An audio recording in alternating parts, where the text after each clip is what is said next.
মা, ও মা, ওকে তাহলে এই রবিবার নিয়ে আসি? ছেলের ব্যাকুলতা দেখে করবী হাসি গোপন করে বলল, নিয়ে আয়, তোর পছন্দকে আমার পছন্দ হয় কিনা দেখি। অতঃপর করবীর একমাত্র ছেলে মৈনাকের সাথে প্রথম রায়ভিলায় পা রেখেছিল অহনা। উত্তর কলকাতার বনেদি রায়বাড়ির ছেলে মৈনাক নামী ম্যানেজমেন্ট ইনস্টিটিউট থেকে স্নাতকোত্তর ডিগ্রি লাভ করে বর্তমানে বিদেশি ব্যাংকে কর্মরত।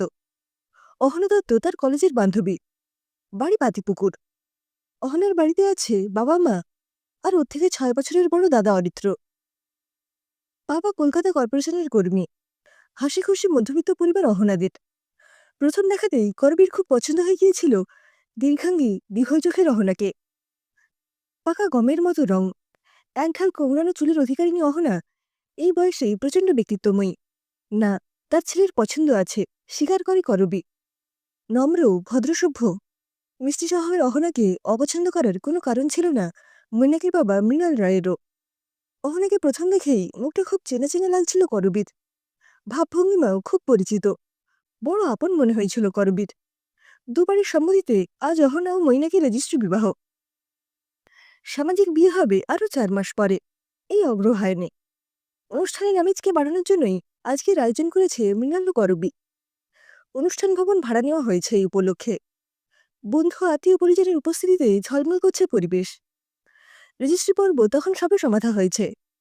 এমন সময় রেজিস্ট্রার ভদ্রলোক বলে উঠলেন, বর-বউ দুজনের জন্ম তারিখ ও সাল একই, 7ই জুলাই 1990। এরকম সচরাচর দেখা যায় না। করবীর মনে জিজ্ঞাসা, কারণ মৈনাক তাকে বলেছিল অহনা তার থেকে কয়েক মাসের ছোট। যাই হোক, অনুষ্ঠান পর্ব মিটে গেলে বাড়ি এসে করবীর প্রশ্নের উত্তরে মৈনাক জানায় যে যদি একদম সমবয়সী বলে করবী অমত করে, তাই সে এটা বলেছিল। মৈনাক আরও জানায় যে কলেজ ক্যাম্পাসে একসাথে জন্মদিন পালনের মাধ্যমেই তো তাদের বন্ধুত্ব অন্য মাত্রা পেয়েছিল। করবীর মনে স্বস্তি ভাব না এসে বরং কি একটা কাটা খচখচ করতে শুরু করে। কারণ বিয়ের আগে আলাপচারিতায় অহনার মা অলকা বলেছিলেন অহনার মেডিকেল কলেজ হাসপাতালে জন্ম। ঘটনাচক্রে মৈনাকেরও জন্ম হয় মেডিকেল কলেজের হাসপাতালের প্রসূতি বিভাগে। স্মৃতির স্মরণে বেয়ে করবী চলে যায় 6ই জুলাই 1990 সন্ধে। আসন্ন প্রসবা করবীর গর্ভযন্ত্রণা ক্রমবর্ধমান। বিয়ের প্রায় 6 বছর পর ডাক্তার বুদ্ধি ঠাকুরদেবতার কৃপায় প্রথমবার মা হতে চলেছে সে। উত্তর কলকাতার নামী নার্সিংহোমে সন্তান প্রসব হওয়ার কথা তার। সন্তান জন্মের সম্ভাব্য সময় ছিল জুলাইয়ের শেষ দিকে। কিন্তু সেই সময় প্রথিতযশা ডাক্তারবাবু দিন কয়েকের জন্য দেশের বাইরে গিয়েছিলেন সেমিনারে যোগ দিতে। সে রাত পেরোয়নি। করবীর শারীরিক অবস্থা দ্রুত অবরোধের কারণে মাঝরাত্রে তাকে সরকারি হাসপাতালে নিয়ে যাওয়া হয়। ছুরিকাচির সাহায্যে পৃথিবীর আলো দেখে মৈনাক 7ই জুলাই ভোরে। করবী ও মৈনাক কেউই সেই সময় খুব একটা সুস্থ ছিল না, তাই তাদের বড় নার্সিংহোমে সেদিনই স্থানান্তরিত করা হয়। আরও কিছু স্মৃতি অস্পষ্ট পায়ে এগিয়ে আসতে চায়। রেজিস্ট্রি করার পর করবী প্রস্তাব দেয় মৈনাক ও অহনার রক্ত পরীক্ষা করানোর। মারণ রোগ থ্যালাসেমিয়ার থাবা যাতে তাদের বিবাহিত জীবনে না পড়ে, তাই এই আগাম সাবধানতা অবলম্বন। করবীর ইচ্ছে করবীর সাথে অহনা যায় মধ্য কলকাতার এক নামী প্যাথোলজি সেন্টারে। অহনার টেস্টের জন্য রক্ত দেওয়া হয়ে গেলে করবী সেখান থেকে যায় অন্য পরীক্ষার অজুহাত দিয়ে। অনিচ্ছুক অহনাকে বাড়ি পাঠিয়ে দেয় করবী। করবী সত্যিই জানে না তার আশঙ্কা সত্যি হবে কিনা। করবী নিজেও পরীক্ষার জন্য রক্ত দেয়। আবেদন করে অহনা ও করবীর ডিএনএ টেস্টের। হাত ব্যাগ থেকে বার করে তার স্বামীর কয়েকটি চুল। ডিএনএ টেস্ট হবে সেই চুলেরও। অহনা করবী ও মৃণালের আত্মজা কিনা তাই হলো বিচার্য। আশা নিরাশা আশঙ্কার দোলাচলে বাড়ি ফিরে করবী। ছেলের বিয়ে আর 2 মাসও নেই। কেনাকাটা, অতিথি নিমন্ত্রণ সব দিক সামলাতে হবে তো। রিপোর্ট আনতে যাবে করবী। মনের মধ্যে কারাটা খচখচ করেই চলেছে। করবী পৌঁছে যায় 1990 সালে জুলাই মাসের 7 তারিখ ভোরে। সন্তান ভূমিষ্ঠ হয়েছে। মাতৃত্বের অনাস্বাদিত স্বাদে পরিপূর্ণ করবী। হঠাৎ ঘরের মধ্যে শুনতে পেয়েছিল, আপনার মেয়ে হয়েছে। কিন্তু কেবিনে এসে তাকে ছেলেই দেওয়া হয়েছিল। পৌত্রের আগমনে হাসপাতালের সকলকে মিষ্টি বিতরণের আনন্দে মশগুল তার শ্বশুরমশাই শাশুড়িমাকে সে কিছু বলতে পারেনি। ভেবেছে সে ঘরের মধ্যে ভুল শুনেছে। বুকে জড়িয়ে নিয়েছে একরত্তির নারীছেড়া ধনকে। অহনাকে প্রথম দেখে তার খুব চেনা লেগেছিল। পরে যতবার দেখেছে ততই সে মিল খুঁজে পেয়েছে তার স্বামী মৃণালের সাথে। একই রকম লম্বা, ফর্সা, দোহারা চেহারা, চোখের চাউনিতেও কেমন যেন মিল। মৃণালের মতো গজদন্তও আছে অহনারও। সুন্দরী তরুণী ও সুদর্শন প্রৌঢ়ের মধ্যে আপাতত সাদৃশ্য খুব বেশি না থাকলেও করবীর নজর এড়ায়নি মুখশ্রী ও ভাবভঙ্গিতে মিল। বুকে পাথর চেপে সে দিন কাটিয়েছে। কি সিদ্ধান্ত নেবে বুঝতে পারেনি। স্বামী পুত্রকে কিছুই জানায়নি স্বাভাবিকভাবেই। রিপোর্টে কি আসে তারপরে নির্ধারিত হবে তাদের ও তাদের ছেলের ভাগ্য। রায়ভিলার সুসজ্জিত বসার ঘরে ঘরোয়া আলোচনায় ডেকেছে করবী দুই বাড়ির সদস্যদের। মৃণাল, করবী, মৈনাক একদিকে, অন্যদিকে অমল দত্ত, অলকা দত্ত, অরিত্র ও অহনা। করবীর সমস্ত আশঙ্কাকে সত্য প্রমাণ করে অহনার সাথে তাদের ডিএনএ টেস্টের রিপোর্ট ম্যাচ করে গেছে। তাদের দুই মায়ের অজান্তেই তাদের সদ্যজাত সন্তানরা বদল হয়ে গিয়েছিল। নার্স সায়েদের গাফিলতিতে সম্ভবত এই ঘটনা ঘটেছিল। বসার ঘরে পিনপতার নিস্তব্ধতা বিরাজ করছে। বিষয়টা হৃদয়ঙ্গরে মৈনাক আর্তনাদ করে ওঠে। মা, তুমি তো নিজের মেয়েকে পেলে, আমি কি তবে ঘর ছাড়া হলাম? করবী দুহাতে জড়িয়ে ধরে মৈনাক ও অহনাকে।